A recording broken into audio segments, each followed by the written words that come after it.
இது தாவேக்கா தான் பண்ணியிருக்காங்கன்ற மாதிரி அவர் சொல்றாரு. ஆமா, இப்ப போய் ஆளுநர்ட்டையும் இத்தனை நிதியத்தையும் கொடுத்துருக்காரு. இப்ப ஆளுநர் 2 நிதியத்தையும் பாப்பாப்புல.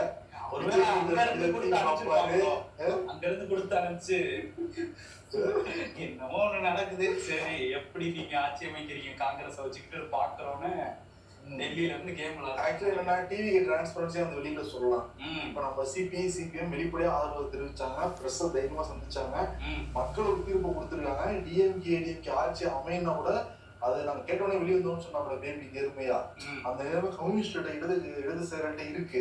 மக்கள் தீர்ப்பு நாங்க வழிமொழிகிறோம், ஆனாலுமே டிஎம்கே கூட தான் நாங்க போறோம், ஆதரவு நாங்க தரோம். ஏன்னா எங்களால ஆட்சி அமைப்பு கெட்ட வரக்கூடாதுன்னு சொல்றாங்க. அப்ப அப்படி இருக்கிறப்ப விஜய் டிவிக்கு வந்து ஒரு நேர்மையான முறையில அவங்க ஆதரவு வெளிப்படையா சொல்லிட்டு போறது என்ன தயக்கம்? ஆமா, அதை சொல்லல அப்படிங்கும் போது நமக்கு என்ன நடந்திருக்கு, குதிரை பேரம் நடந்துதாங்கிற சந்தேகம்.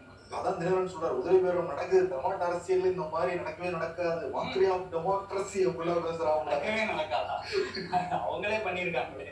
ஈகர்லாம் போயிட்டு வந்தாரு. இதெல்லாம் எப்படி பேரம்லாம் நடக்கலாம் அப்படின்லாம் கொந்தளிக்கிறாரு தினகரன்.